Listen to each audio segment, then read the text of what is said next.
So looking at the one that's actually on the practice test, it's this guy. What's the first step? Yeah, take the natural log of both sides. And we do that so that what happens?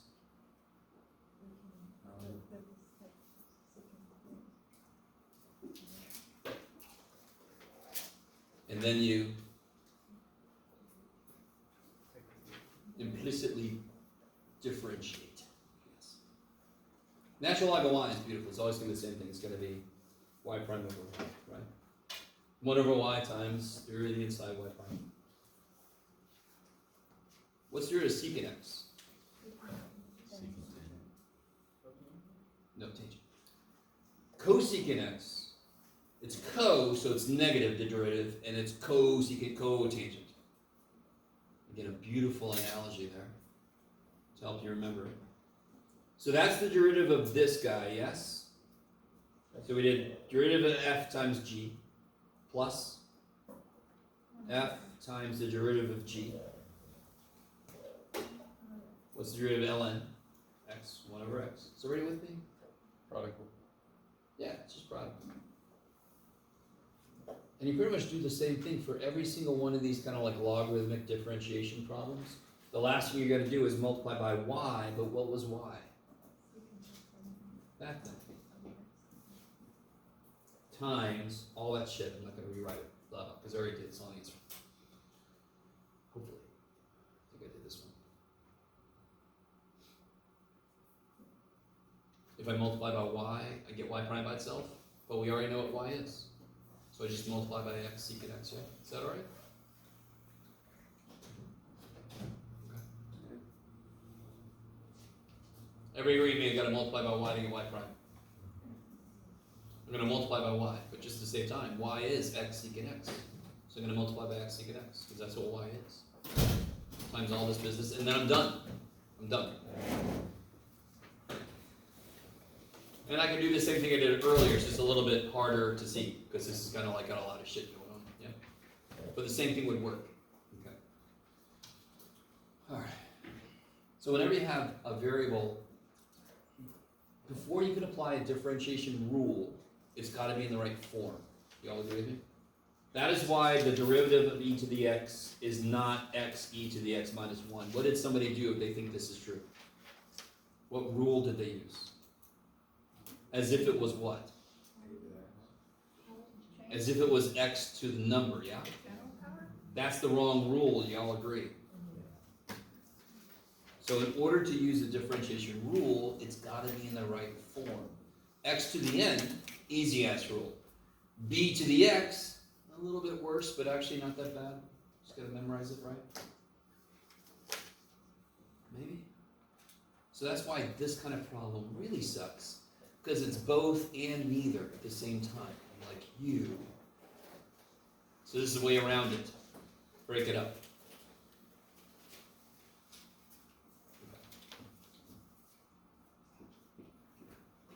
Yeah. You say you're going to do number 7 with this? Yes, thank you. Okay. Kevin, you're awesome. Number 7 is this problem, yeah? So let's do one of these. I got 2 of these. Everybody have a practice test, yes? Anybody not have a practice test? Everybody's got a practice test. Okay, good. I'm going to use both of these.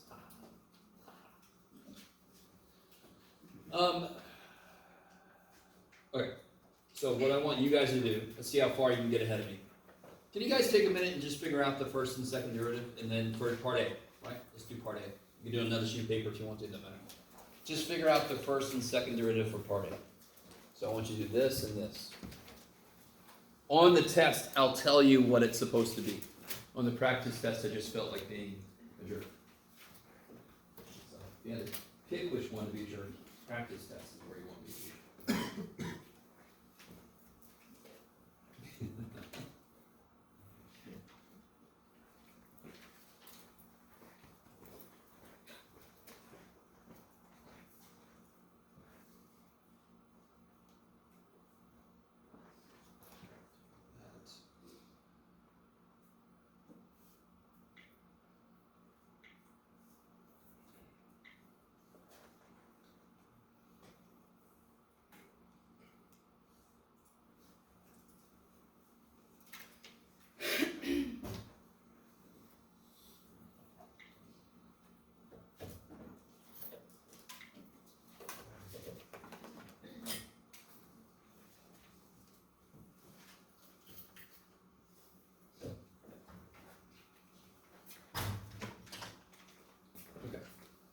catch up to you guys. What's the first derivative for this guy? Okay, and what's the second derivative? I like it. And those numbers are beautiful, because eventually I'm gonna have to factor those, right? So you're hoping for kind of like numbers that go together. It's nice. Everything goes together, it's gonna be nice. So what I just said, basically, find the critical numbers. How do I do that? Are either one of these undefined somewhere? So the only possible place critical numbers can come from is where they are equal to 0. Kick-ass. So where is this equal to 0? In order to do that, what do I do with it? Set equal to 0, and I factor it. Okay. So go ahead and finish that up. I gave you the first step. Do both. Find the critical numbers for first and second derivative. Go for it. I kind of like setting up like this because you do all the same work. Just one is with the first derivative and the other one's with the second derivative. It's just all the same work though.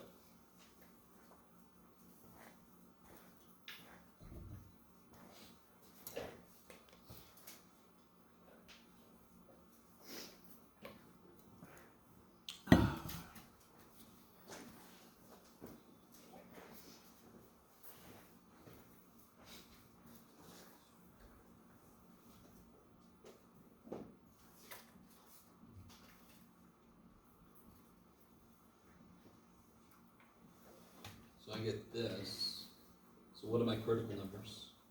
0, 3. Okay. So those are locations of possible what? Maximum. Maxes and mins. I like it. Same thing here, right? What comes out?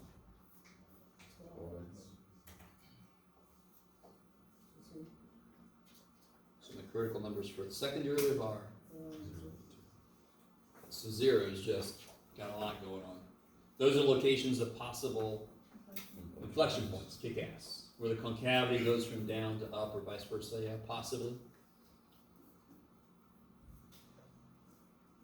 So how's everybody doing so far? So like, those 4 steps are crazy straightforward.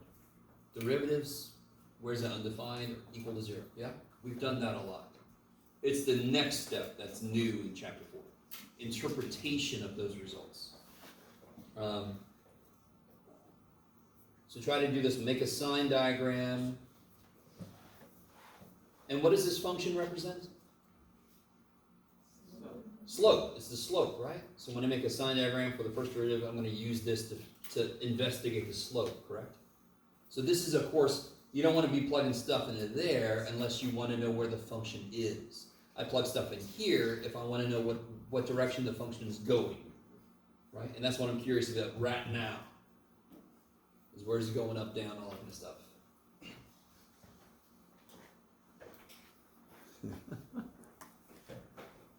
Sorry, I'm laughing at myself. I'm a Georgia boy, it sometimes comes out. Born in Savannah. We like to drink a sugar with a little tea in it down there. Yeah. My blood is like 50% tea. It's crazy. 25% peanuts. Alright, so let me catch up to you guys. By the way, I probably will ask this on the test, but what's the domain of this function? This function, of course, is what kind of function? Polynomial, so it's all real numbers, yeah. So when I do this sign diagram, I've got to investigate everywhere. There's no area that's like, when we did the radical one, I didn't have to worry about below 0. So here I'm going to put 0 and 3, and above both of them I'm going to put a Z for 0. My colleagues don't do that. I don't understand it. It just makes it easier visually to see where freaky. If I see a U, I'm like, okay, it's going to get freaky right there, right? If I see Z, I'm like, okay, it's just going to flatten out right there. No big deal. So how do I do this next step? You plug in values above 3. Yeah. So if I plug in a 4, what do I get for the slope? Positive. Yeah, positive. Okay. Let me see. You guys can keep doing that, but what I'm going to do is x minus 3 is the first power. It's going to change signs around 3. 0 is the second power. It's going to stay the same sign around 0. And and I'm done with that shit, right? Now, if you want to, you can plug a 1 in, positive times negative, you plug a -1 in, positive times negative, okay, so you get there. Okay, I like it. So you don't have to use multiplicity, but it makes that a lot quicker. So then the question about where is it decreasing becomes easy. Where is it decreasing? Careful, not negative infinity to 3. Because what's it doing at 0? That's 0. At 0, it's resting. So negative infinity up to 0. 0 to 3, I like it. And then it's increasing From 3 to infinity. 3 to infinity. Kick ass. Is there a max? No. Nope. Because if you want to, you can draw. So what's it doing down here? What's it doing? Negative. Going down. Here it's Right. flat. Then it's going down. Then it's flat. And then it's up. Okay, so from that little sketch, you can see that there's a min at 3, yeah? Even before the sketch, down to it, up from it. So I know there's a min at 3. So where's the min? You just said 3, Jeff. Yeah, but where? Where's the min? 3 comma what? What is the minimum value? Yeah, if you plug a 3 in, where am I going to plug a 3 in? I just gave it away, damn it. I'm not going to plug it here because I already know it makes it 0, right? I got to plug it here because now I want to know where it is. So I'm sorry, you guys did this already? Go ahead. Yeah. Why did you plug 3 in again? Do you agree with me that this is where a minimum is? Yes. Okay, good. Now I'm curious where that point is.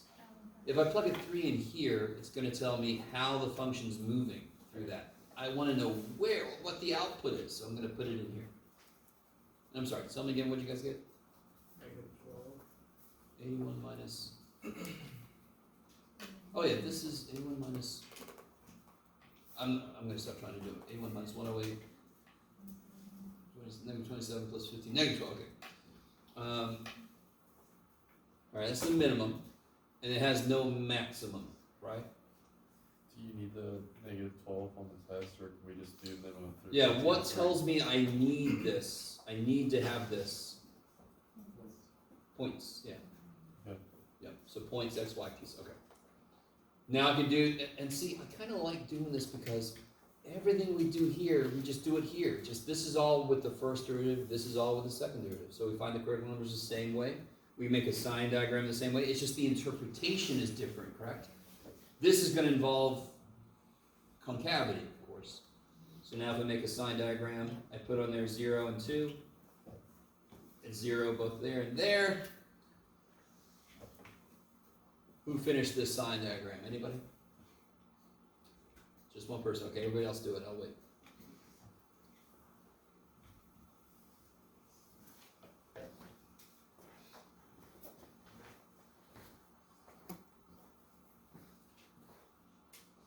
Why are you using 2? Say again, sorry.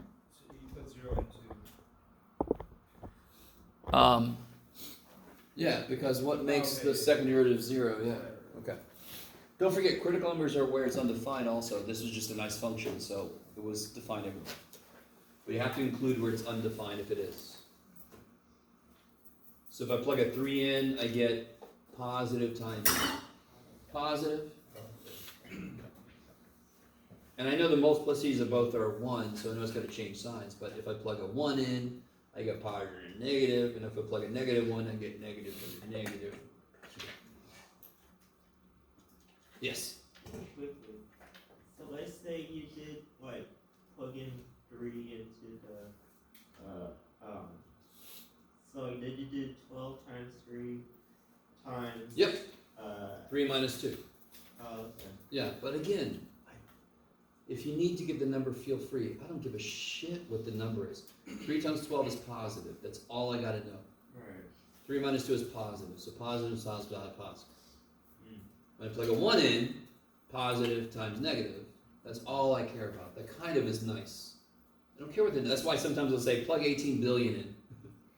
Because all that matters is the sign, right? Okay.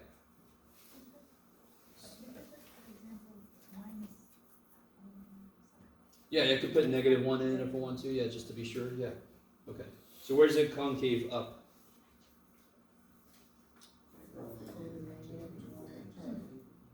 Yeah, the infinity is 0. Bless you.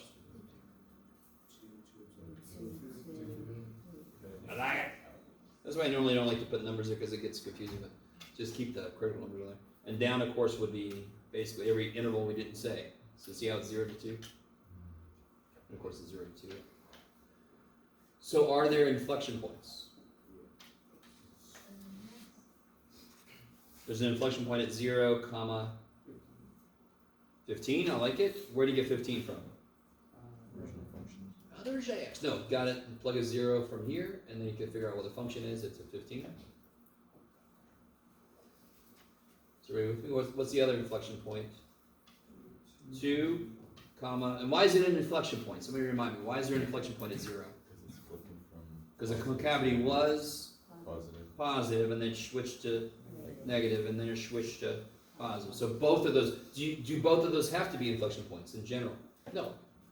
In this case, they are both, because the concavity does change. Where both of these maxes or mins. No, only this was a min. This wasn't a max, or this was nothing, because it didn't change. Maybe. I'm sorry, so it's 2 what now? -1. -1? Neato.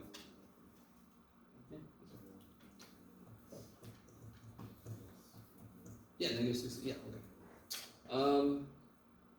Alright, let me stop for a minute. Yes. How did you find those 2? I mean, the 2 and the -1? Oh, so I know 2 is an inflection point, so then I just plug 2 into the function to figure out what the output is. Okay. So it doesn't matter where I got an x value from, if I need the y value, just plug it in the function. So now you can see why it's really, if you're not telling yourself, what the hell, so some of you guys don't even write that, you just write this, and then you're like, what function do I plug this into? I don't know either. So be nice, to tell you what the hell you're doing. Yeah. For beer, we just doing the whole same thing over here. But for different. Oh yes, so this would be all the same steps, just with that function instead, yeah. That's why I'm gonna use 2 practice tests. So, how do I find the intercepts? One set of intercepts I'm not gonna make you find for this one, because how would you find the x-intercepts of this? And does everybody see how that would be very difficult? In fact, I don't think synthetic would even help necessarily. It might, but I don't know. Let me see. I'm not going to make you do this, but do you guys remember synthetic division rule? Yes. If this does factor, could somebody tell me one possible number that might be at the end of one of these? Could there be a 7th? No, because what all the numbers at the end have to multiply to be 15. So what would I try to synthetically divide by? 1, 3, 5. Does that sound familiar to anybody? Remember P over Q? Make all the ratios you can. You're like, I blacked that out, man.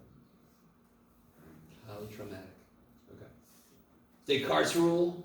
No? Okay, some of my colleagues don't teach that.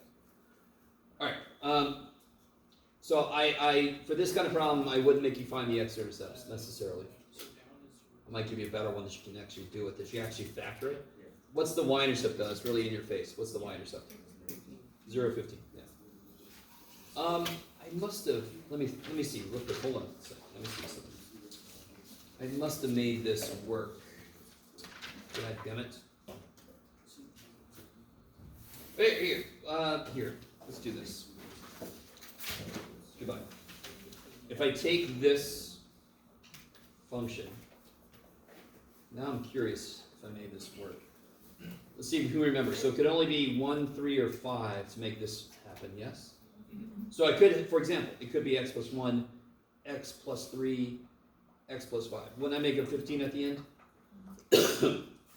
That's almost definitely not the answer, because isn't this negative, right? But for example, it could be minus 1, who knows? So does this look familiar to anybody? What do I put here? Good? Yeah. x to the fourth, x to the third, x squared, x number. If this does not look familiar to you, we'll do it later after this test. I'll show you, because I'm not going to put one on the test you need, but I'm just curious. Get out of there. This is not going to work.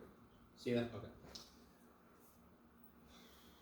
So it could be -1. I don't want to stand here and do this with you. Let me see. Oh, no, that won't work. Could be 3. No. Could be -3. No. Could be 15. I left 15 off, but it won't be 15 either. So anyway, that's gross. That was evil. Okay. So coming back here, let's see what else we can do. All right, so let's summarize what we know. What do we know? We know there's 0, 15 as an intercept. We know there's an inflection point at 0, 15 and 2, -1. We know there's a minimum at 3, where'd it go? -12. Just kind of collecting everything I know. Is everybody with me? Yes?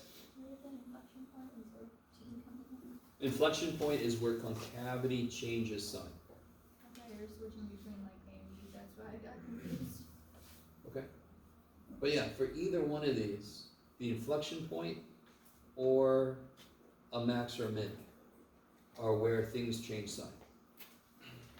That's why these two are like the same work, just different interpretation. Okay. So from this information, let's see how much we can graph of this thing.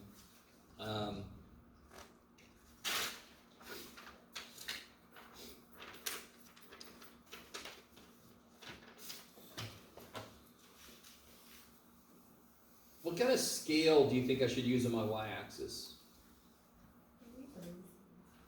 Huh? Yeah, by 3s will work, yeah. Because I gotta get up to 15, yeah? So I'm gonna go 3, 6, 9, 12, 15, alright. Alright, Jeff, you're leaning hard into this. And then my x-axis, I got 2, 3, so I might as well just go by 1s.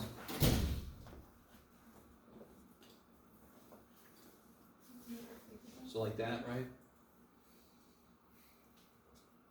I love you guys. I get there eventually. Okay. So now I'm just going to plot and label everything we just figured out. So 0, 15, that's just my intercept. Oh, it's also an inflection point, yeah? Yes. So I'm going to put IP. IP freely. Oh, this would be a good example. This should seem familiar to you. Okay, I know what we're going to do. 2, -1 is another inflection point. Is that cool? Y'all with me? Yes. 3, -12 is a minimum.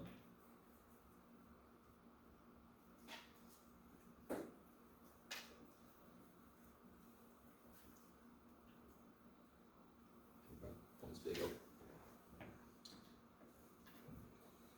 Do you see how we really know nothing about what's happening back here? Y'all with me? Okay.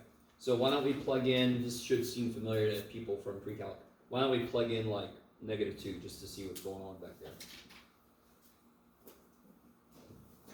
Oh yeah, we plug 2 in this one. If you plug -2 in, what do you guys get? 16, oh, it's gonna be stupid big. Yeah, makes sense.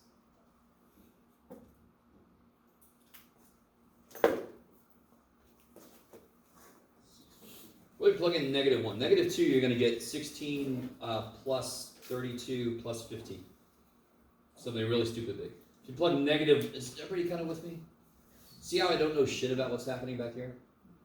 So I'm just going to plug a number in. -1 would be 1 plus 4 is 5 plus 15 is 20. Okay. So back here, it just seems to be going up here. It's going crazy. What does the... Now, I've plotted everything we know. Yes? Okay. Where does the concavity start? It starts off as concave up. So as I come in, I'm gonna be coming in concave up. Is that cool? Yes. We keep pointing at one, but are we doing like, we keep pointing at A, aren't we doing B? We are not doing B because B has got the radical stuff. So this problem, I want to do every step for this and every step for this. So we did every step for this function. You with me? Yeah. It isn't this is for that and this is for that. I need to do every one of these for both of these. We haven't done shit for this one yet. We're just looking at this guy. Okay. What happens at this point? I labeled it for myself, so. Now it changes concavity, now it should be concave down. What happens at this point? Becomes concave up. Oh, yes. Oh, no, Oh, sorry, no. I was just, sorry. So here's what I normally do. Can you guys see how it's going to be shaped here? If it becomes concave up, isn't it just going to look like a parabola here? Yeah. So I would kind of start from this and kind of go like that. Do you see that? It just becomes easier instead of continuing through the point. Just start here, that's concave up, and then concave up. I don't know the x-intercept, but you know, I'm just gonna kind of follow what this is telling me. So it's somewhere around there. I just gave you a function you couldn't really find the x-intercept for. The x-intercept is probably something gross. There's one here and there's one there. Probably something not too nice. This one's kind of nifty. It looks like the Big Dipper or something, right? You guys see that? Or is it just me? Okay. So real quick, out of curiosity, I just want to see what this looks like if I graph it again.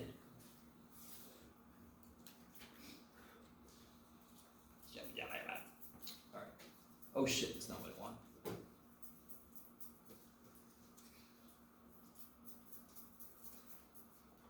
What was it? It was x to the fourth minus 4x cubed plus 15.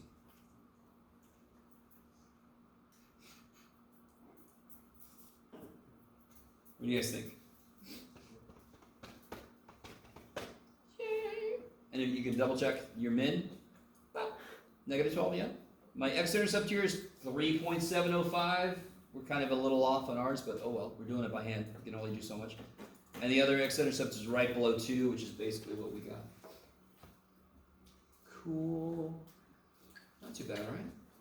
So now, it's up to you. We have this other problem. We could either do that one right now all over, or we could do something else and come back to this, or whatever. What do you guys think? Huh? Something else, okay. You're all like, we're eating nothing but potatoes. We have some green beans, yes. All right, what else you got? Can we do the, hospital rule 10? Whatever the hell you want to call it. The hospital. Let's call it hospital. It's like, can I have a croissant, please? That's what I would say. I love America's really.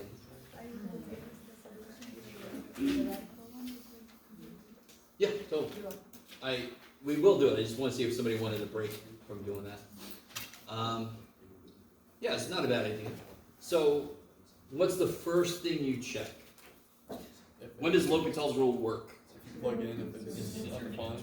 If it's either 0 over 0 or infinity over infinity. That's when L'Hopital's rule will work. So if you try this, what form is that in? 0 over 0. I love it. So if you're concerned about trig, oh shit. You got to know your trig, right? Of course you got a calculator, so what the hell. But tangent of 0 is 0, and natural log of 1 is 0. So that's in the form 0 over 0. Therefore, old French dude can work, right? We got old Greek dude, now we got old French dude. Yay. So how do I do that? So 1 over 1 plus x. First. Yeah, the top becomes 1 over 1 over 1 plus x, I like it. And chain rule is just times 1, right? What about the bottom? What about the bottom, guys? Guys. Secant squared. Secant squared times. Good, times pi, right? Draw the inside, chain rule. Right, you don't have to simplify this. What do you get now when you plug a 0 in? Is it still indeterminate? No. Yeah, what do you get on the top when you plug a 0? 1. What do you get on the bottom when you plug a 0? What's cosine of 0? 1. So what's secant of 0? 1. So what's secant squared of 0? 1. Times pi? Pi. Spaghetti.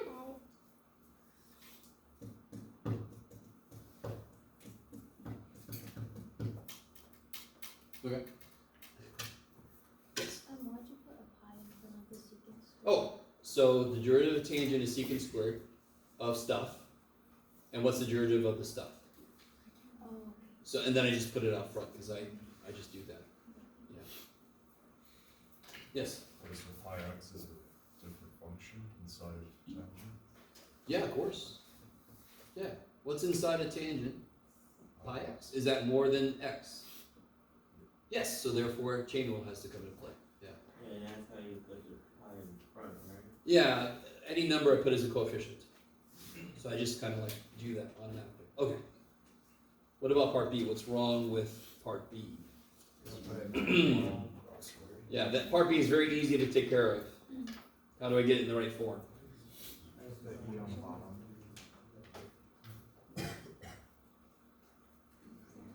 Be really careful when it goes down, of course, it becomes happy, becomes positive, yeah?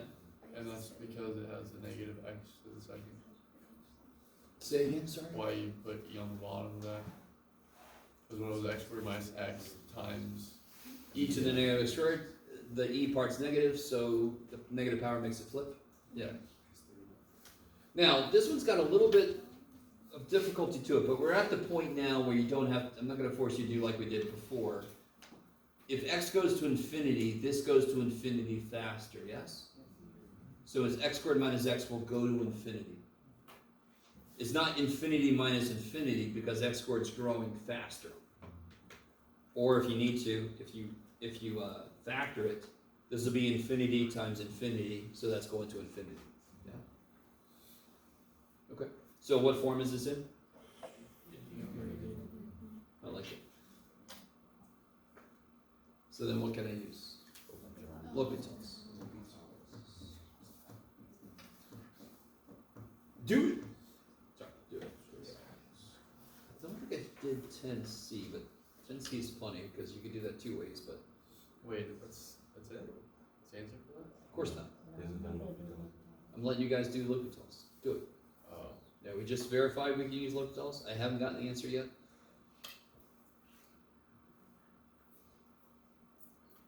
So on the top you get, what do you get on the bottom, guys? 2x e to the x squared. Yeah, so it's e to the x squared times the derivative of x squared. Good old chain rule, right? Is this determinant? Determinant. Is this determinant? If x goes, I'm sorry, this should be, the limit should still be here. If x is going to infinity, the top is going to Negative infinity. Wait, infinity, infinity, sorry. and the top and the bottom's going to infinity. So is it determinant? Well, totally. So right now, what I would do, I wouldn't do L'Hopital's again. One reason is what would you have to do on the bottom? You'd have to do product rule, right? It's getting a little gross. It's not that bad, but still. But can't I divide by x? Yeah. So then I get 2 minus 1 over x over this. As x goes, so I could do this. And then what happens when x gets really big? This goes to 0. And what's the bottom go to? So the whole thing goes to 0. Yeah. Or I could do L'Hopital's one more time. Do you see how this started with the second power? One derivative took it down to a first power. One more derivative takes it down to a constant. So there's like, the higher the degree of a polynomial, the more derivatives to make it become a constant. So you can kind of see how L'Hopital's, you might actually have to apply it many, many, many times. Okay, maybe. Yes. Oh. Sorry. Did you get the 1, 2, or the? Sorry? How did you get the last step? So what I did here was, instead of doing L'Hopital's again, I just divided each piece by x. Oh, okay. And 1 over x goes to 0, and I get 2 over big is small. Yeah. Or you could do L'Hopital's again, which I did on the answer key, so you can see that there. Up to you. Yes, I'm sorry, you, yeah, then. Before you had done that last step of the dividing by x, could you have seen it as x over, or infinity over infinity squared, so that's 0? Kind of, but it's weirder when it's a ratio. But yeah, basically it almost always will work out, but there are funky functions where it won't quite work out the way you expect. But for this one, yeah, for the ones we look at, it's normally gonna work out, yeah, you can look at it like that. Yes, where's this here? Oh, what's the derivative of e to anything? Itself. And then doesn't the inside get a term? What's the derivative of x squared? 2x, yeah. So that's just chain rule, yeah, okay. Okay, I love you guys. Some of you guys did L'Hopital's rule in chapter 2. And that's either because you went to a tutor and the tutor is going to do what's easiest for them, which is L'Hopital's rule. They might not go, oh yeah, they don't know that yet. It's just they know the shit, right? So it's okay if you did it that way. Or you did it on photomath or something, in which case you suck. But that's okay. So what about part C?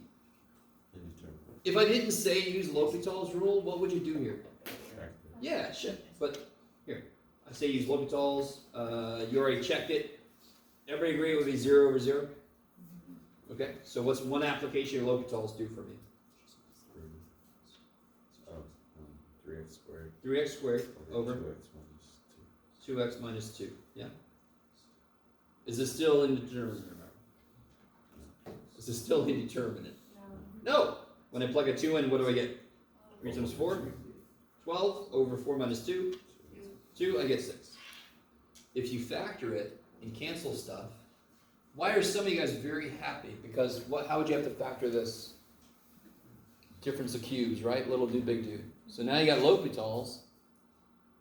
You don't have to do that. Unless Jeff says factor it. Nah. Alright, sorry. You guys kind of with me? So when are you allowed to use L'Hopital's? 0 over 0 or infinity. 0 over 0 or infinity over infinity. I like it. Do y'all agree with me real quick? What was this form at first? This was infinity times 0. Are you guys with me on that? That is also indeterminate. What's 0 times anything? 0. What's infinity times anything? So what's infinity times 0? They're like, I want you to be 0. I want you to be infinity. Ah, shit. Sorry, that was exciting and interesting. So that is an indeterminate form, but L'Hopital's can't handle it because it's not a ratio. Okay. Okay, I like it. Could we do 8? Say again? Could we do 8? 8? Yes. Okay, so this is that absolute extreme value one. So what do I have to find? Critical numbers. And then I just got to plug them in the function. Oh, by the way, I meant to say something like this. That's supposed to be an x, yeah? I'm not trying to be tricky. It's just supposed to be an x instead of an a. Otherwise, it doesn't make any sense. You're like, it doesn't make any sense still, Jeff. All right, well, let's check. So to find absolute extreme values, you want to make a list of the candidates. Plug them in and see who wins. Well, who are the candidates? -3. 2 will. No, there are all the critical numbers and Including the endpoints. I like it. One of them's old, one of them's insane. What a choice.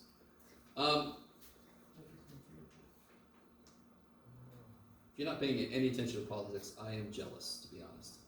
Ignorance is bliss.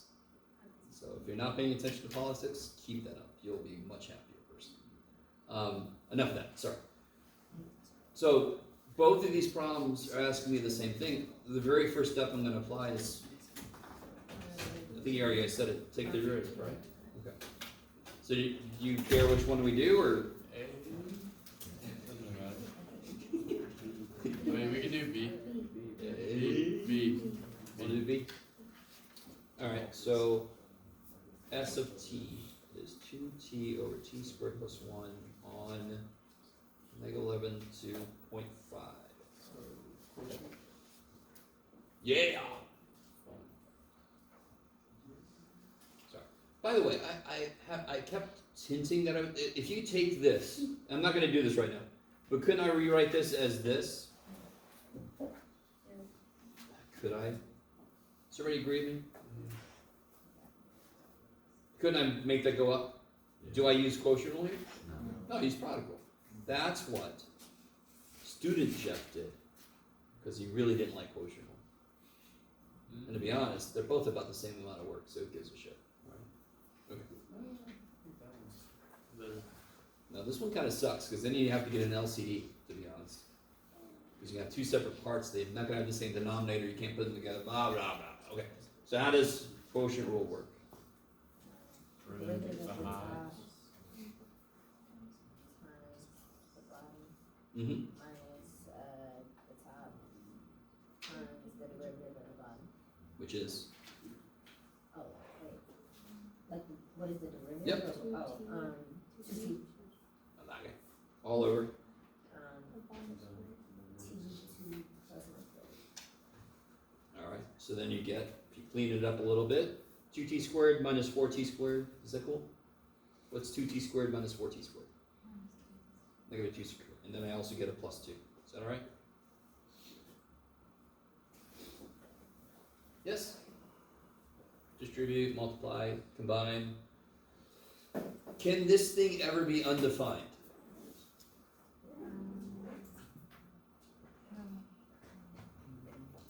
The answer is no. Why not? Because it's square. Not because it's square. What's the only way this kind of thing could be undefined? If the bottom is zero. top 0 is 0. The bottom is 0, it's undefined. But t squared is at least 0, plus 1 is always bigger than 0. So the bottom can't be 0, therefore it can never be undefined. So I get no critical numbers from this being undefined because it can never be undefined. So where's the only place you get critical numbers from? If the thing equals 0. What's the only way a fraction can equal 0? That's undefined. What's the only way a fraction can equal 0 is if the top equals 0. You guys kind of with me? So now what equation do I need to solve to get the critical numbers? At the top equals zero. Negative 2t squared plus 2 equals 0. Say again? Say again? Can you use the hospital one? Am I trying to take a limit? So no. L'Hopital's is all about helping us take limits. Here I'm just trying to figure out when the derivative is 0, right?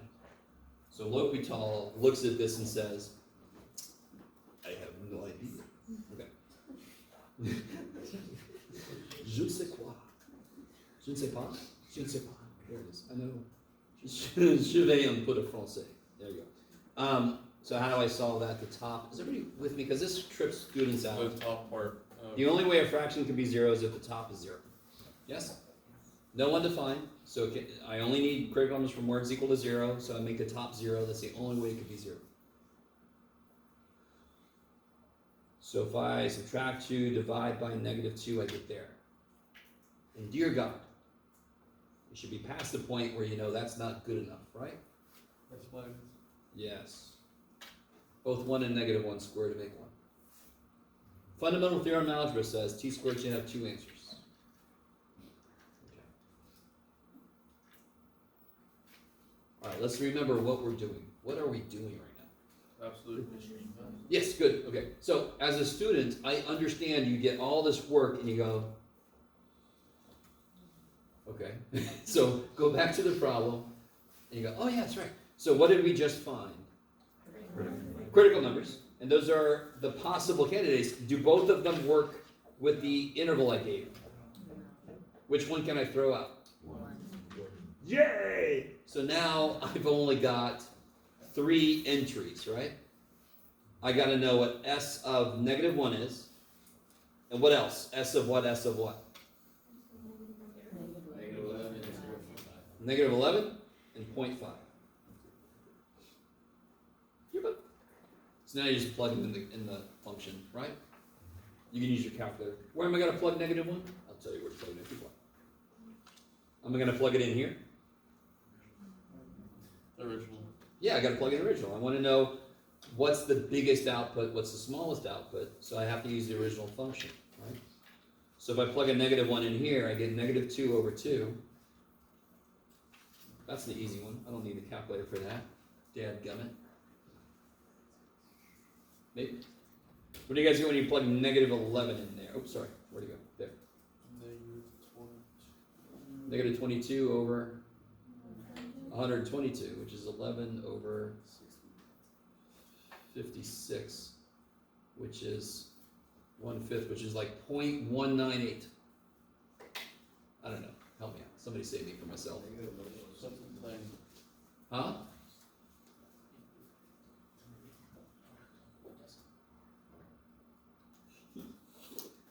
What I forgot what I said now, damn it. I said negative 0.198. What is it?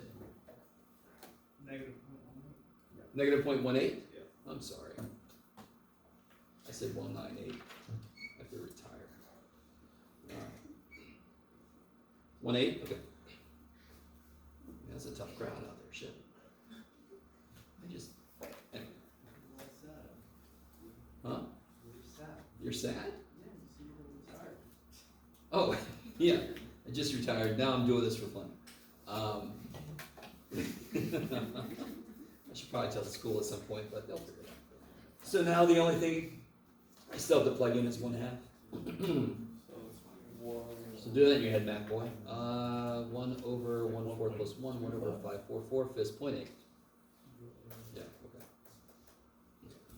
So who won the biggest? So you can just do that. Who won the smallest? Negative. So one of the absolute extrema happened at an end point, and the other one happened in the middle.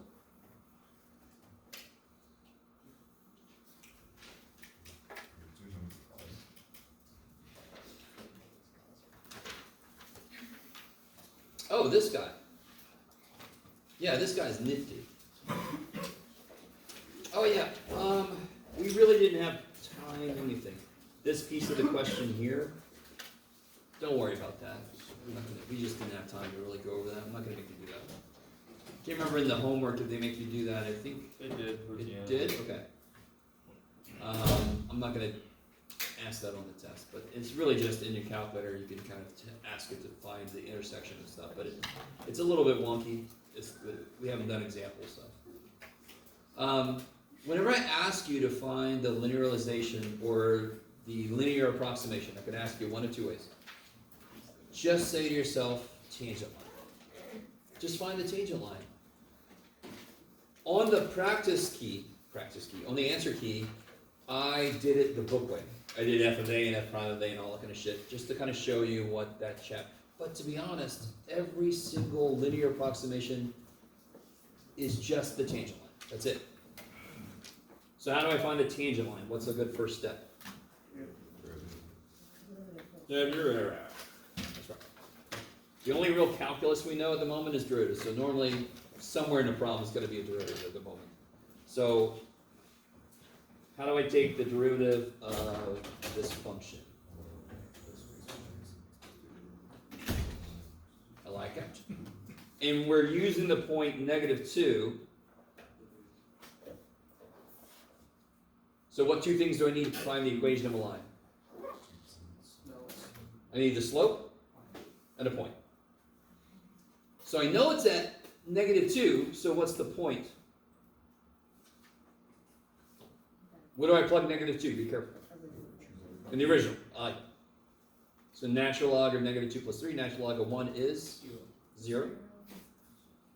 And I need the slope. Well, how do I get the slope? -2 plus. Yeah, plug it into the derivative, because that's what derivative means. And what do I get for the slope?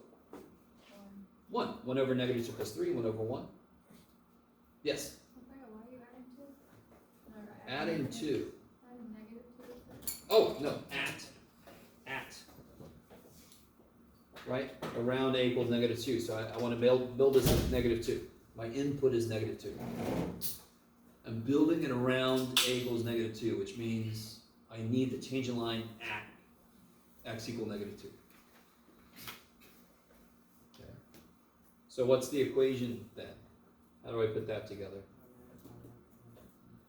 Well, here's how I would do it. y equals 1x, right? So far so good.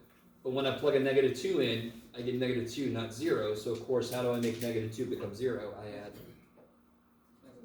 Is everybody with me? Like if I plug a negative 2 in, you get 0? No. If I add 2, now do I add 0? Yeah, so screw y minus y1. Screw solve for b. Just freaking make it work. Or use b, use y minus y1, whatever works. Okay. So what does this line do that's special? We've never considered y equals x plus 2 to be special before. But now it is a very special line. What does it do? How does it relate to that function that we're given? When I am close to inputs of negative 2, this output approximates this output. Let me say that again. For values close to negative 2, the output for this is very close to the output for this. That kicks ass. Because a line is a much simpler dude than a freaking natural log. Yeah? So we use this sometimes in computer programs when the output is not necessary to be perfect. We could actually just get the tangent line and have it to calculate that, because then there's less computational load, right? Okay. So then I ask you, I want to figure out the natural log of 1.03. And here's where a student can make a very understandable mistake. So we just figured out that the natural log of x plus 3 is approximately the same thing as x plus 2 for x close to negative 2. Of course, that's way too much crap to see. Okay, there we go. I want you to use that fact to figure out what this is. Am I going to plug a 1.03 here? Hell no. Because I know something about this function. So what is the x value that I need? Because what do I want to be in here? 1.03. So when is x plus 3 equal to 1.03? When x is negative 1.97. What x value makes the inside 1.03? Negative 1.97. And is negative 1.97 close to negative 2? Yes. So if you put 1.03 in here, red flag should be going off because 1.03 is not close to negative 2. So my approximation would die that far away. Yeah. You lost me. I was writing stuff down. I wasn't looking. Are you cool with this? Yes. Yes. I need to figure out natural log of 1.03, correct? Yes. What do I want this to be then? Okay, so I want x plus 3 to be 1.03. Solve it. Subtract 3. So now what do I put in here? Negative 1.97. And what is negative 1.97 plus 2? Do you guys need a calculator for that? What's 2 minus $1.97? 3 cents. Thank you. Can somebody do natural log of 1.03 in your calculator?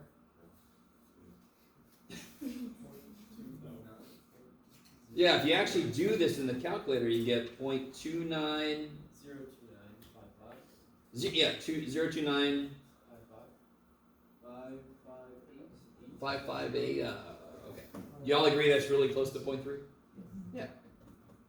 If you do it in your calculator, you'll get something really close to 0.3. So this line will approximate the outputs for this dude as long as your inputs are close to negative 2. Do you start to understand how powerful that is? Functions can get crazy, silly, insane, complicated. If I can make it a line for values close to something, that kicks so much. Lines are the best thing. Holy shit. Okay. If any of you are going to take Calc 2, you're going to make this approximation even better by using higher derivatives. No idea how that makes you feel, but some of you guys are like, thank God I don't have to do that. Is that all right, you guys with me? Here, let me give you the answer key because so you have a few minutes to look at it. The answer key is the answer key is long. Okay, so. Oh yeah, I still have to do the other part of 7. Shit.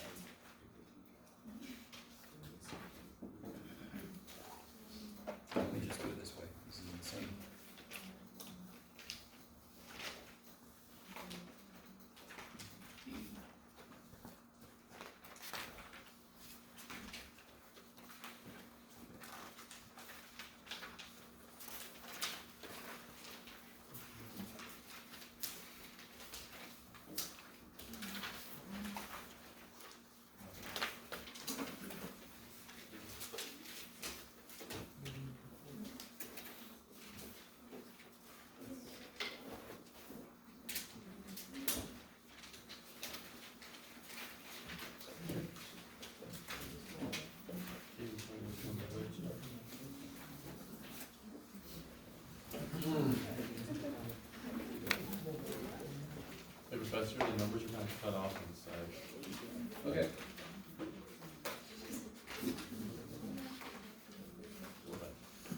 Is that a stupid comment? No. It's good to know. It's not shit I could do about it right now. It's kind of funny because do all your teachers give you practice tests? Do they give you answer keys for those practice tests? Every single teacher you've ever had? You've led a special one. Do all your teachers record the lectures? Oh, no. I was just wanted to ask. Any teacher make you have staff class on Thursday?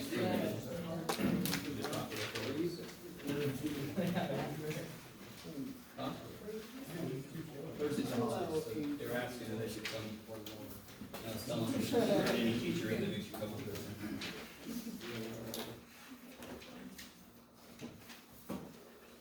And here comes the third page.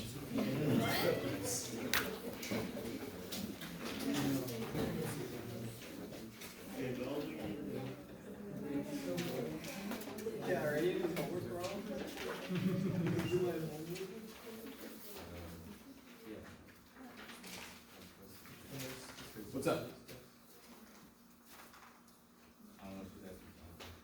You guys look like you had a question. You good? Huh?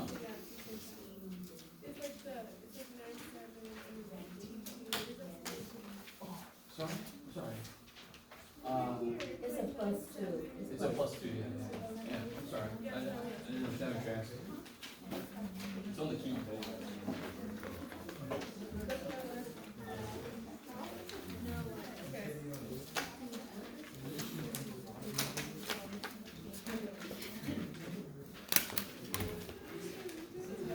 Alright.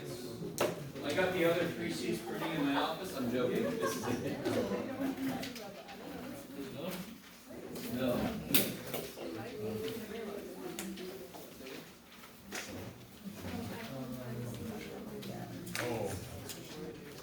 By the way,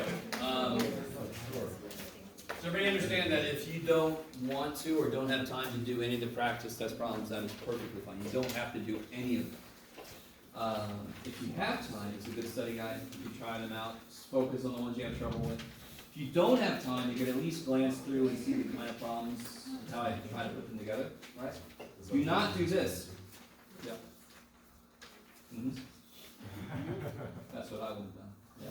Because then you build up false confidence, right? The first time I ever did a practice test, somebody was really angry at me. They said, I studied for 8 hours. I did every problem on your practice test 5 times. I'm like, well, yeah, you knew those problems. I'm not going to give you those problems.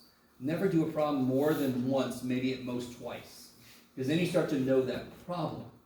You don't start to know that idea. Right? You guys kind of with me?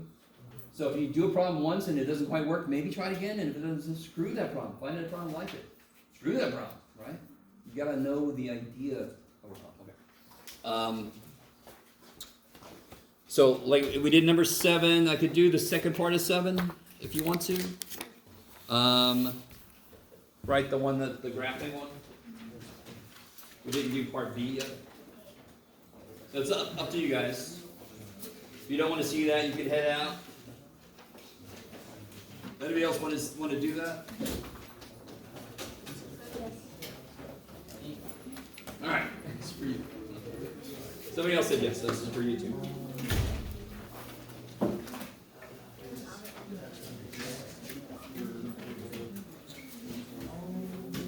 All right, guys. So let's do all the same stuff, but for this guy. What's a better way to write this guy?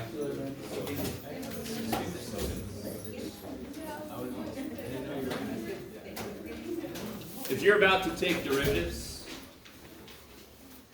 and you have radicals and stuff, then automatically just make them into fractional powers, right? Okay. So let's see, derivative. I'm just going to kind of do this. You guys can. This one's not that bad, right? 6/7. What would the power be? Remember the shortcut? 6 minus 7. Yeah, negative 1/7. I like it. So what's the critical numbers for that? What's the critical numbers? Does anything make it 0? Zero. Nope. Nothing makes it 0. What makes it undefined? 0. Why is it undefined? Because it isn't a negative power. Wouldn't that be on the bottom? So if I put that at the bottom, what's the top? 6. Is 6 ever equal 0? So there's no number that makes this derivative 0. But there is a number that makes it undefined. So what's the critical number? 0. Because it makes it undefined. Nothing makes it 0. Do you guys see that? You got to be really careful about your negative powers. Yes? It's not related to what you're doing, but on the second page I of love the it. answer key, it's Yes. just a bunch of random problems, right? This isn't. What? And that's Yeah, what I thought, practice you know. says. Look at number 4. Look at number 4. Look at this one. Oh, number 4 on the practice test refers to. You guys got my email about page 270, not 227. Yes. I left it, the old edition, the new edition, they just add shit, so it pushes all the page numbers back, which was fantastic. I love that shit. Sorry? 270, yeah. So it refers to a bunch of problems. Yeah. I didn't just go, yeah, I feel like doing this. No, so. Appreciate that though. Just checking, Jeff, make sure you're not going senile. Not yet. Is everybody with that? Yes. All right, so let's do this at the same time. What's the second derivative?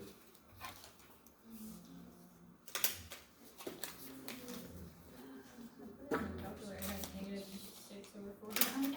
Yeah.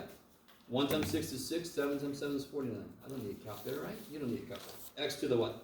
-18. Good. -1 minus 7 is -8. Oh, in the corner, turning something in? This There, right there, yeah. Okay. I always have a big pile of stuff for me to do. It's always right there. You're welcome. Thank you. I know I have a billion piles up there. I'm sorry. So, critical numbers are going to be the same thing for the same reason, yeah? 0 makes this undefined. Bless you. By the way, the original problem, what's the domain? This one I really should have asked domain. What's the domain of the original problem? What kind of root is it? Bless you.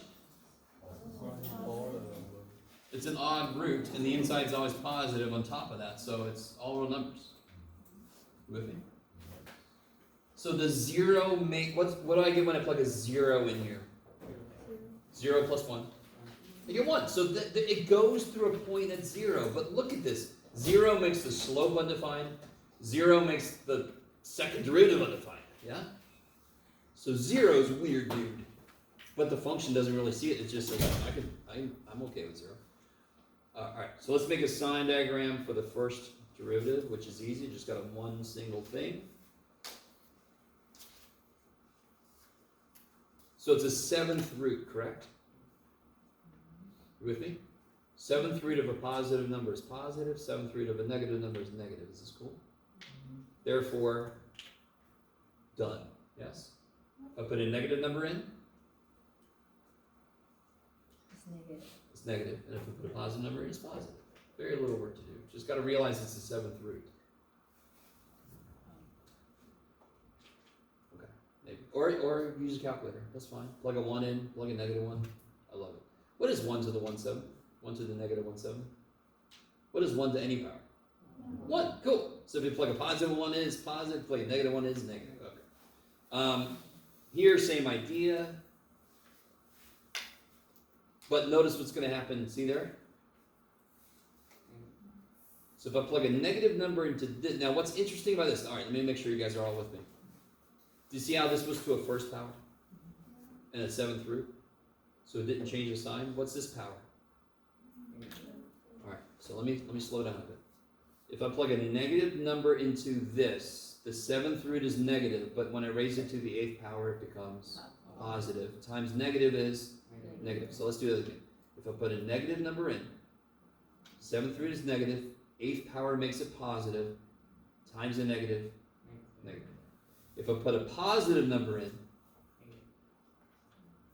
7th root to the 8th power is positive times negative. What did I just do? Oh, it's also negative. Yeah, okay. I'll be fine eventually. Yeah. You guys kind of with me? And again, you can you have a calculator. I'm gonna let you use your calculator. So if you want to plug a number in, you can. The number doesn't matter; it's the sign matters. All right, so coming back to this. What's it doing back here? Going down, then it's not flat, is it? So I'm going to leave that blank. Is it flat here? No. Weird shit's happening here. But it's going up. I don't know what's happening here. We're going to find out. What does this mean? Concave down, concave down. Is there a max or a min? There's a min. How do I know there's a min? Because it went down, came up.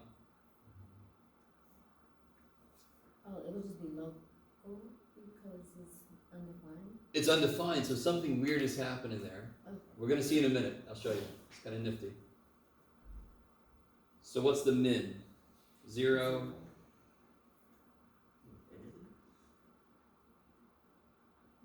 What do I get when I plug a 0 in? I get 1, right? Okay. Is there an inflection point? Nope. Concavity does not change. No inflection point. And from the beginning, you should know this is going to be a funky looking graph, yeah? It's a freaking 7th root of a 6th power. Good Lord. Okay. So let's collect all we know. Intercepts. How do I figure out? We already know the y-intercept. 0, 1. Yes? How do I get the x-intercepts?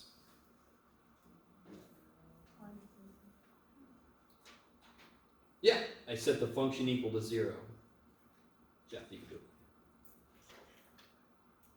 So I need the 7th root of x to the 6th to be -1. Is that possible? This is to the 6th power. What kind of number is this always? Positive. So is this possible?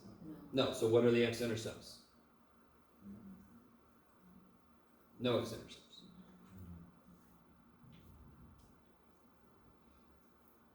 Okay, we stop for a minute. Tripedelic. Okay. Blah, blah. Oh, I kind of passed by. It's pretty cool. You guys can give me the intervals where it's decreasing, increasing, right? Negative infinity, 0, 0 to infinity. And the intervals where it's concave down is everything except 0. No intervals where it's concave up, correct? You guys with me? Is that all right? Okay. We're just starting to drag a little bit. I've been up since 5. I'll be okay. Blah, blah, blah, blah, blah, blah, blah. Okay, so now let's get some paper. So let's see, let's collect what we know. We don't really know much. We know there's a min at 0, 1. That's what we know. We also know what it's decreasing and increasing. What else do we know? That's about all we know. It's got no x-intercepts, right? Okay, so it can't cross the x-axis. Okay, so let's see what this thing looks like. 0, 1. I love this function, by the way. You would, Jeff. So I can do one thing to help us out a bit. We have no idea where it is except there. So this is what I was trying to do earlier. I can't remember what happened with that, but oh yeah, it went way big. So I just knew it was big. Remember that? We plugged some things in, we got 20 and whatever the hell. So what do I get when I plug a 1 in? That'll be, I'm sorry, -1. No, careful. Was -1 to the 6th power? 1. 7th root of 1? 1 plus 1? 2. So I get 2. What about when I plug a 1 in? Isn't the same thing going to happen? 2. All right, now that's all I need. Let's see if you guys agree with me. I know it's concave down, and I know it's decreasing all the way up to 0, yeah? It's decreasing, and it's always concave down. Decreasing, always concave down. What's it do after that? Increasing, but still concave down. Trippy! Remind me, what's a square root function look like? It's just straight. Like that. Do you see how this is kind of like going both ways? Why is it going both ways? Because the 6th power allows it to be positive and negative inputs. So it's really just this shifted up 1 with its reflection. That's all that is. What is the slope here? Is there a slope here? It's undefined. And we knew that from the beginning. It's undefined slope. Are you guys at all with me? So, the work we did, we have no idea what it's going to look like. What saved our ass on this, and what I might put something on the test if I choose a function like this is, I'll say something like, what's f of negative 1, f of 1? Use those to help you plot, you know what I mean? Because if you didn't plug those in, we'd have no idea. So we need some more anchor points.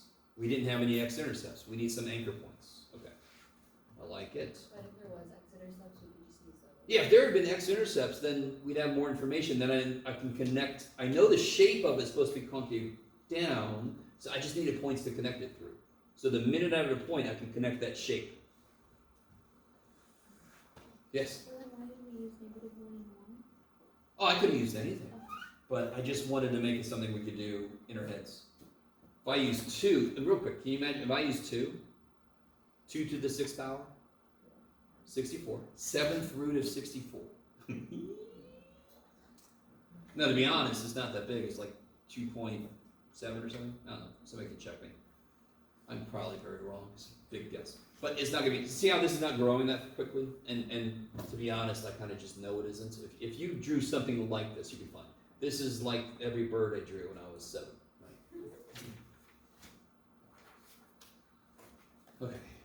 Actually, my birds look like M's. Sorry. Yes? Would it be possible if we could go over at least one word problem from 5? Yeah, of course. 5.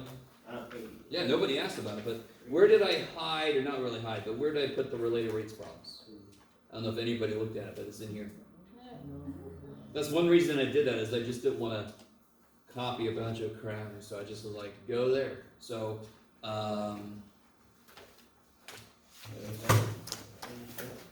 like, out for- of everything, sorry? I said out of everything, the word problems is what I feared the most. I've never heard that before. Let me see. No, we're 101, I think, is... Yeah, 101 is a good one.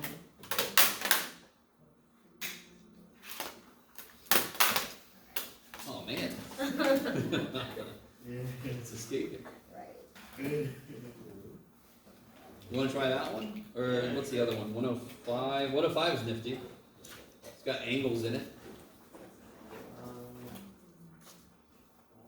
Oh, or you want to try one I didn't even put down. I mean, we could try number 103, we could try 102. It really doesn't Huh? matter.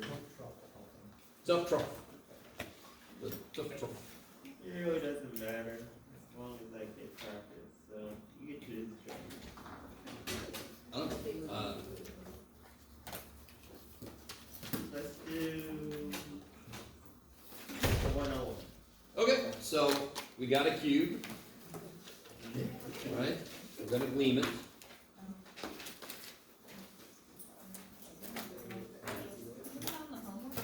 Huh? There's one about a cube in the homework, but it's not this one. Do you have to draw a cube? No. What did they tell me about the cube? Anything? Don't tell me shit. But what's true about a cube? Length with height. Length with height are all, to be a cube, they have to be the same. So what do you want to call the side length?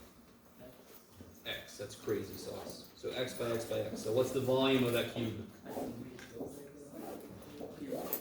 Now, it tells me in symbols, what does it tell me in that first sentence?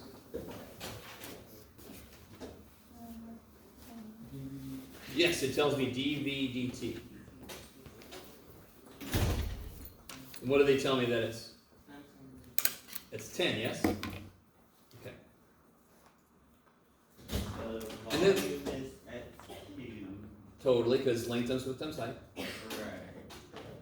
And then So I'm just collecting everything that told me I have a cube. Cool.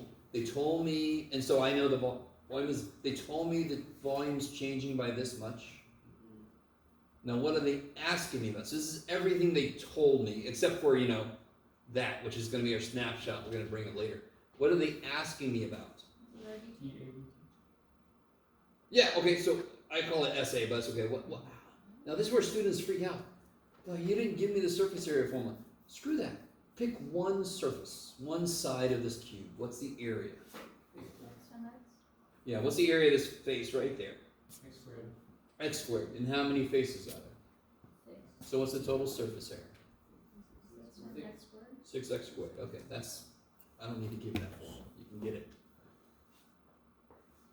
So, hang on, so surface area is,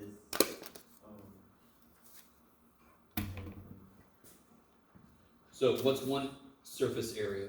This piece. Surface area is, it's kind of like the perimeter, but in terms of area, so it's the area all the way around. right, One face is x squared for an area, yes? okay. And there's 6 faces, 6 sides. So the surface area is 6x squared. In symbols, what are they asking me for? Okay, well, yeah, DSA dt, or whatever you want to call that. So let's just call it area, that's fine. So dA dt, is that cool? So I got what they told me. I've got what they asked me about. Now, who sees how to move forward? The thing they told me and the thing they asked me about, are they in the same formula? What did they tell me? Didn't they tell me dV dt? Didn't they tell me dV dt? Yes. Is that in the formula for area? So I don't have a connection between the piece they told me about and the piece they asked me about, but yes, I do. What is in both formulas? Centimeters? X. Isn't X in both formulas? Okay. So I know dV dt. What can I do with this formula to make it show up? Let's do it this way. Multiply by 10. Hell no. What do I do to this formula to make dV dt show up? Take the derivative. So I'll do this side. What's the derivative of x cubed? I'm taking respect to what? T. So what is it? T? 2t squared? There's no t there, which is the whole idea. This is implicit. 3x squared times dx dt. Good. Derivative with respect to t, and x is a function of t. X is changing over time, yes? So it's 3x squared times the derivative of the inside function, which is x.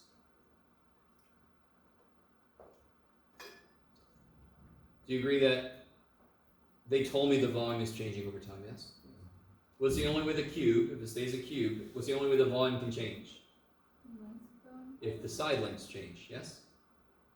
So aren't v and x both functions of t?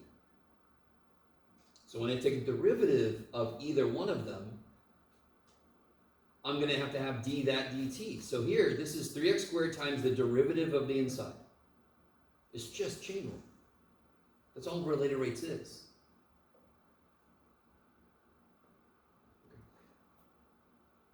Do I know? Good. So, I kind of missed that step. dV dt is 10. So I'm taking, I have nowhere to put this. I don't have a formula with this in it. Right, but how So if do I you take get this formula and take the derivative, I will now have a place to put 10. Derivative of this side, derivative of that side. Do I have a place to put 10 now? Right there.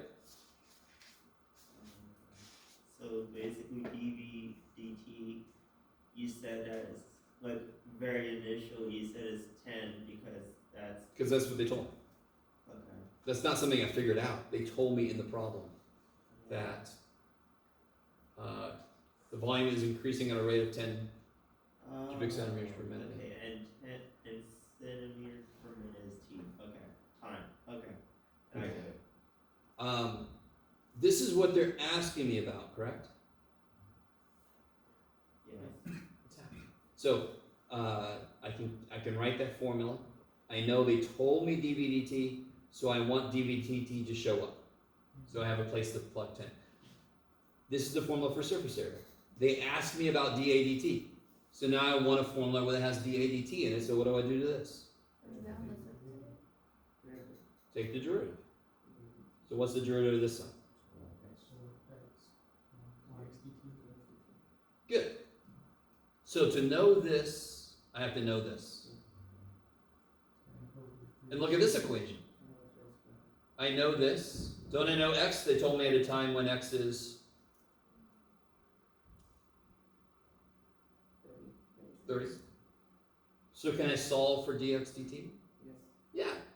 And then once I know dx dt, can't I just throw that shit here? And then I can figure out what dA dt is, yes? Okay. Just to let you know, I really like this problem. This kind of problem. Be careful. I like this kind of problem that's like a two-stepper. Use what they tell you to get something that you can then use to get what they ask you. And then you just set those equal. No. If only I knew dx dt, do you all agree that if only I knew dx dt, I could solve for dA dt? Do you guys agree with me? Yeah. Can I figure out what dx dt is? Yes. Of course I can, because I know x and I know dv dt. Of course I can solve for dx dt. And the minute I know it, I just throw it in there. And I throw 30 in for x, because I know x is 30. Yeah? So it's kind of like, if you're really stumped, if you can write a formula for what they ask you, take the derivative, then you go, okay, I need to know x, I need to know dx dt. I don't know it. How can I get it? What have you not used yet? Oh, I didn't use anything but the volume. Okay, let me do the volume shit and see if they kind of, oh yeah, I could solve for it here, plug it in there. So you set up an equation for what they tell you, you set up an equation for what they ask you, and then you take derivatives and see how they relate to each other, how that they can interact. So I know x, I know dv dt. So I can solve for dx dt, yes?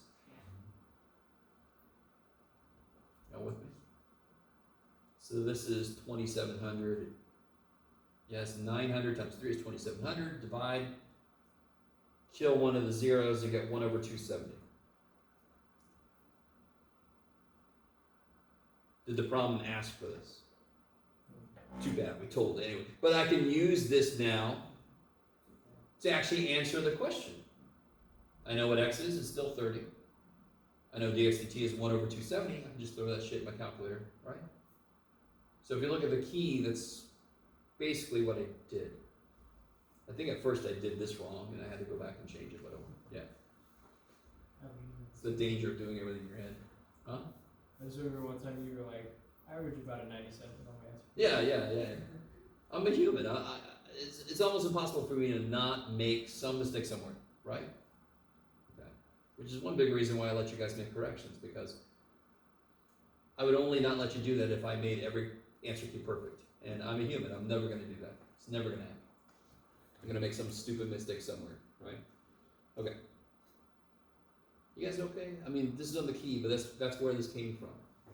So you can see me doing this, and then I plug that stuff over here so that I can answer their question. Yeah. So now it'll be 12 times 30 times 1 over 270. Throw that in the old calculator, right? 12 ninths, so that would be 4/3. Is that what it got? Yeah. Okay.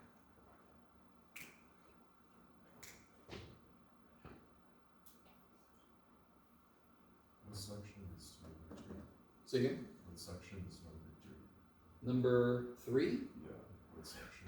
Is that related? Oh, that's sort of like, I gave you this because we were talking about cars moving and so forth. So how do you get the velocity if you know the position? What do you think? What calculus do you do? Derivative, because that's all the velocity is, the rate of change of position. So if you just take the derivative, now you're going to have a v of t function. Yeah? If you have a v of t function and ask you what's the velocity of 3 hours, just plug a 3 into it.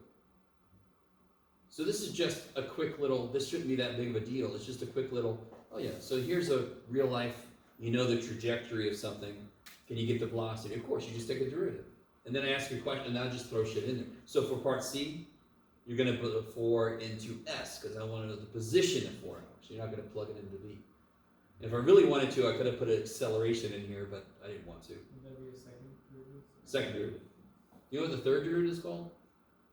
Not yet. My old car, my first car I ever had, a little Dodge Charger, and it would do this. I'd hit the accelerator, and it'd go like that, right? And so that's a perfect example of the acceleration change over time. It is officially, technically called the jerk. The third derivative position is called the jerk, and that's exactly how I described the motion of my first car. Jerk. Listen, okay. I love that. I love that we call it the jerk. It's awesome. It's also a really good movie with Steve Martin. So like, taking the derivative will get you v of t. Totally. But, like, how would you know, hey, I could do, take the derivative to get a v of t Well, in order. What is velocity? Isn't that how quickly your position's changing? Give me a units for velocity. Centimeter. No, that's the unit, that's length. How fast did you go this morning in whatever vehicle you came here in? 30 miles per hour. 30 miles an hour, okay. Miles per hour. Rate of change. Change in miles divided by change in time. Oh.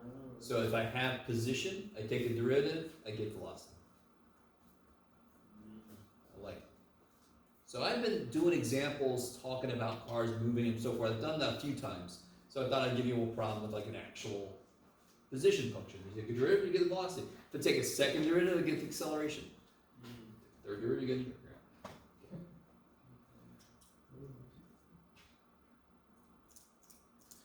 So if you have a nice new car, the jerk should be 0 for the most part. So would the units for that, would it just be like distance over time cubed? Oh, for the jerk? Yeah. Yeah, so it'll be